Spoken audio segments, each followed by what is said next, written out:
नमस्कार।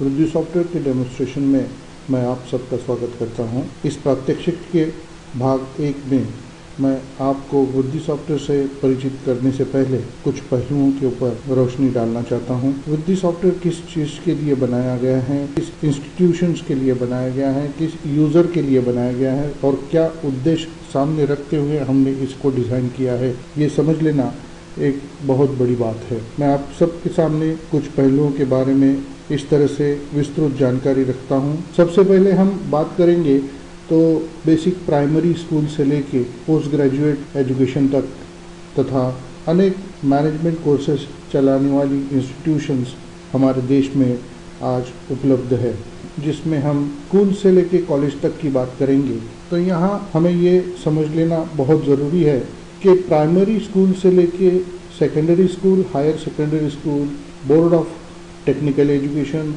Polytechnic, basic arts and science and commerce college, management institutions तथा medical college, law college, BEd college, DEd college, hotel management institutions, pharmacy college, ऐसे बहुत सारे colleges तथा सारे institutions का काम करने का तरीका जान के एक ऐसा ERP सॉफ्टवेयर आपके सामने रखा है जिसका नाम आप वृद्धि क्लासिक के नाम से जानते हैं। वृद्धि क्लासिक ये सॉफ्टवेयर दुनिया के किसी भी तरह के इंस्टीट्यूशंस को कंप्यूटराइज करने के लिए आसानी से चलाया जा सकता है। जितने भी एजुकेशनल इंस्टीट्यूशंस हैं उनकी सारी एपेक्स बॉडीज या मान्यता देने वाले सरकारी एजेंसीज है, जैसे कि AICT, university, state government, board of technical education, vocational guidance institutions तथा higher secondary school board, CBSE school board, ये सारी एपेक्स बॉडीज ये अपनी अपनी निर्धारित नियमों पर काम करती हैं और इन्हीं एपेक्स बॉडीज के निर्देश अनुसार सारे इंस्टीट्यूशंस काम करते हैं। इस वजह से हमारे देश के अंदर किसी भी दो तरह के अलग अलग कॉलेजेस का काम करने का ढंग या नियम या नज़रिया एक दूसरे से नहीं मिलता है। जैसे कि कॉलेज ऑफ इंजीनियरिंग में जिस नियमों के आधार पर जिस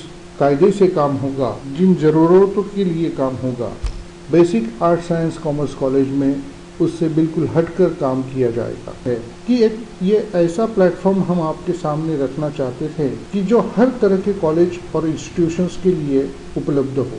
आपका कॉलेज चाहे किसी भी तरह का हो, आपका स्कूल चाहे किसी भी तरह का हो, मतलब ग्रांटेबल हो, नॉन ग्रांटेबल हो, इंग्लिश मीडियम स्कूल हो या स्टेट गवर्नमेंट का स्कूल हो या इंडियन यूनिवर्सिटीज़ द्वारा UGC के नियमों पर चलने वाला कोई प्रोफेशनल इंस्टीट्यूट हो, इन सारी इंस्टीट्यूट सामने रखते हुए हम आपके सामने लेकर आए हैं वृद्धि सॉफ्टवेयर। इस सॉफ्टवेयर की खास विशेषता ये है कि ये सॉफ्टवेयर दो पहलुओं में बांटा गया है। पार्ट 1 इसका वृद्धि क्लासिक के नाम से ऑफलाइन ERP सॉफ्टवेयर करके जाना जाता है और पार्ट 2 में वृद्धि क्लासिक का ऑनलाइन वर्जन हमने लॉन्च किया है। ये ऑनलाइन वर्जन पूरी तरह से वेब बेस्ड होता है, ब्राउज़र के इस्तेमाल से इसको चलाया जाता है।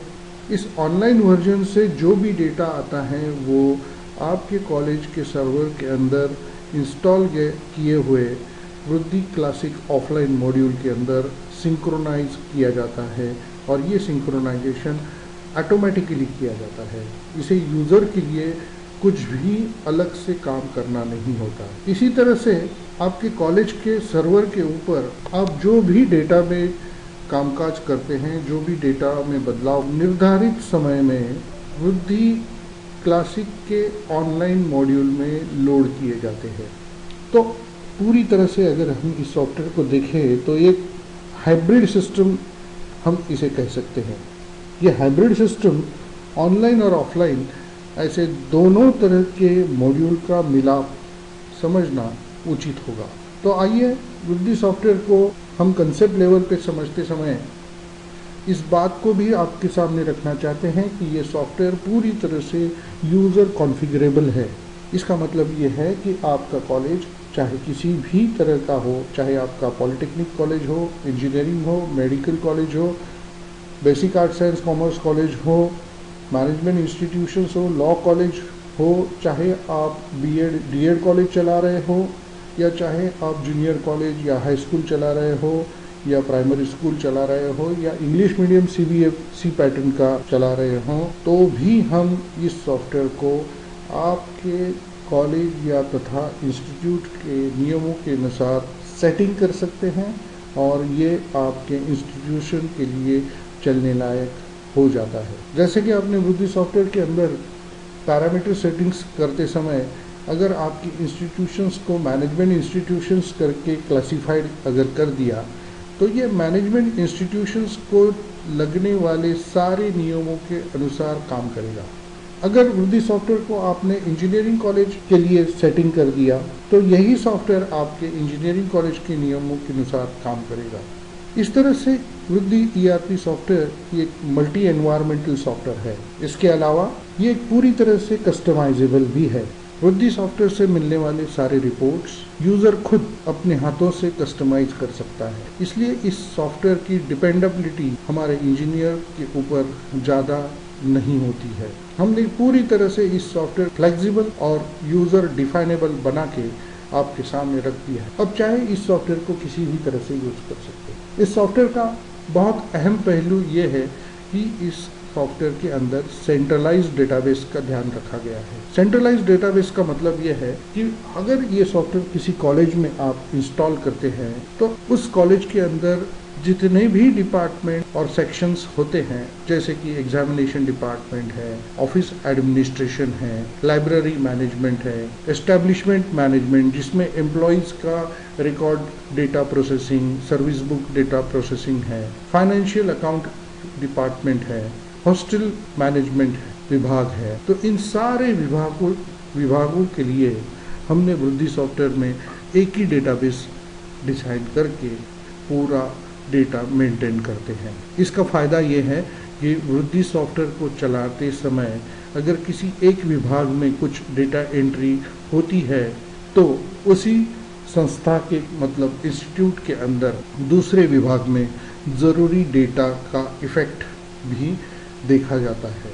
मतलब अगर हमने लाइब्रेरी के अंदर किसी बुक्स का ट्रांजैक्शंस किया और वो बुक्स लेकर जाने वाले लाइब्रेरी मेंबर्स के ऊपर अप्लाई कर दिया, तो ये फाइन आपके संस्था के ऑफिस के अंदर टीसीएलसी इशू करने वाले डेस्क पर दिखाई देता है, ताकि जब भी इस तरह का कोई मेंबर जिसके ऊपर लाइब्रेरी का ड्यूज बाकी है, तो इस तरह के मेंबर को वो ड्यू भरे बिना उसका किसी भी तरह का सर्टिफिकेशंस, जैसे कि उसका टीसी हो, लिविंग सर्टिफिकेट हो या एलसी हो या बोनाफाइड सर्टिफिकेट, पासिंग सर्टिफिकेट, ये इस तरह के महत्वपूर्ण दस्तावेज सॉफ्टवेयर द्वारा प्रिंट नहीं किए जाते। इसी तरह से अगर किसी विद्यार्थी ने पार्ट पेमेंट भर के एडमिशन लिया है और उसने अपनी पेंडिंग फी बाकी रखी है, तो ऐसे विद्यार्थियों की बाकी फीस कब भरनी है, कितनी भरनी है, ये सारी जानकारी ऑनलाइन वृद्धि के पोर्टल द्वारा पेरेंट्स तक पहुंचती है तथा विद्यार्थियों को भी उपलब्ध होती है। इस तरह का यह अंदरूनी कामकाज सॉफ्टवेयर अपने आप में खुद कर लेता है। वृद्धि सॉफ्टवेयर में हमने डिजिटल लाइब्रेरी ये मॉड्यूल भी इंक्लूड कर दिया है, जिसमें कि लाइब्रेरी के अंदर जो महत्वपूर्ण दस्तावेज है या किताबें हैं जो आउट ऑफ प्रिंट है तथा उनकी संख्या लाइब्रेरी में कम है, तो ऐसे सारी किताबों को स्कैन करते हुए उनकी डिजिटल इमेज बना के हम वृद्धि सॉफ्टवेयर के डेटाबेस में स्टोर करते हैं। तो इस तरह का ये ई बुक फॉर्मेट आप आपके कैंपस के अंदर के सारे विद्यार्थियों के लिए और शिक्षकों के लिए विभिन्न टर्मिनल से जब चाहे उपलब्ध करा दे सकते हैं। इन टर्मिनल से ये ई बुक फॉर्मेट या ई लाइब्रेरी जिसको हम कहते हैं, इसको इस्तेमाल करते समय स्क्रीन के ऊपर दिखने वाली जानकारी का प्रिंट आउट निकालना मुश्किल होता है कि यूजर सिर्फ बुक और प्रेशियस मटेरियल जो स्कैन करके आपने रखे हैं उसे सिर्फ वो पढ़ सकता है। इस तरह से ये सॉफ्टवेयर बनाया हुआ है। तो आइए हम सब इस सॉफ्टवेयर के बहुत सारे बेसिक कंसेप्ट के बारे में जानने के बाद प्रत्यक्ष रूप से इस सॉफ्टवेयर के अंदर हम किस तरह से काम कर सकते हैं, इसकी थोड़ी बहुत जानकारी समझ लें। रिद्धि सॉफ्टवेयर के इस शॉर्ट इंट्रोडक्शन के साथ ये इंट्रोडक्शन का पार्ट मैं यही समाप्त करता हूँ। अगले डिटेल डेमोन्स्ट्रेशन के लिए आपको देखना होगा अगला प्रेजेंटेशन पार्ट नंबर 2। धन्यवाद।